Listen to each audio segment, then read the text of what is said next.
حكينا عن الأفكار الدارجة لقانون الجذب بالحلقة الماضية، واخترنا بهالحلقة اللغة العامية لنكون أقرب إلكن متابعينا.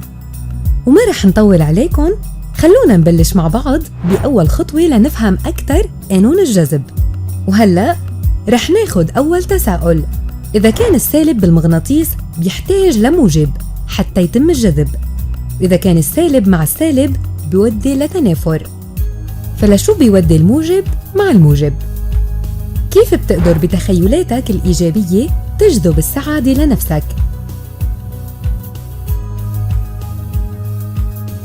رح نفترض مع بعض إنه قانون الجذب هو عبارة عن إنسان منعرفه، وخلينا نفترض مع بعض إنه هيدا الإنسان هو حالياً بمرحلة الطفولة، وإنت بدك تعتني بهيدا الطفل.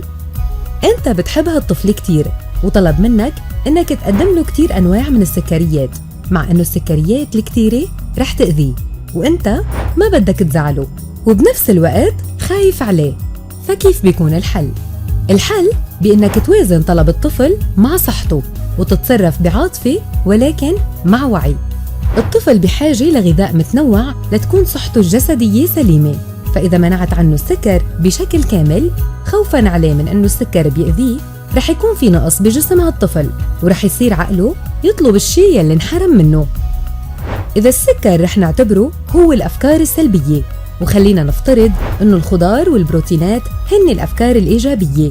الطفل بحاجة للخليط بغذائه، وبما أننا رح نفترض أنك أنت عم تتعرف عن جديد على قانون الجذب، فإذا هو بمرحلة الطفولة، ورح نبقى عدة حلقات عند مرحلة الطفولة لقانون الجذب. إذا الجذب بشكل عام بحاجة لمرحلة الطفولة لخليط من الأفكار، ويلي هي سلبية وإيجابية، وهيدي الأفكار بتكون بناء على الواقع الملموس، ولكن أنت بإيدك تواجه كمية الأفكار السلبية، وهالشي بأنك تخلق من واقعك السلبي الأفكار الإيجابية. طبعاً الأفكار هي الخطوة الأولى، ومش بأنك تلغي الأفكار السلبية يلي هي شيء طبيعي وبديهي إنه تكون عندك. لنوضح أكتر رح نعطي مثال. رح نفترض إنك خسرت شغل معين أو مردود مادي، من الطبيعي إنك تتلبك بالأفكار السلبية، وإنك تلوم حالك وتلوم الظرف أو الأطراف يلي خسرتك هالشغل. خلي أفكارك السلبية تطلع منك، وبعدين بلش طلع بالأشياء أو المواقف الإيجابية، مثلاً تعاطف زمايلك معك، كسبت صداقة جديدة، اكتشفت بأنك بتستحق فرصة عمل أجمل وأفضل.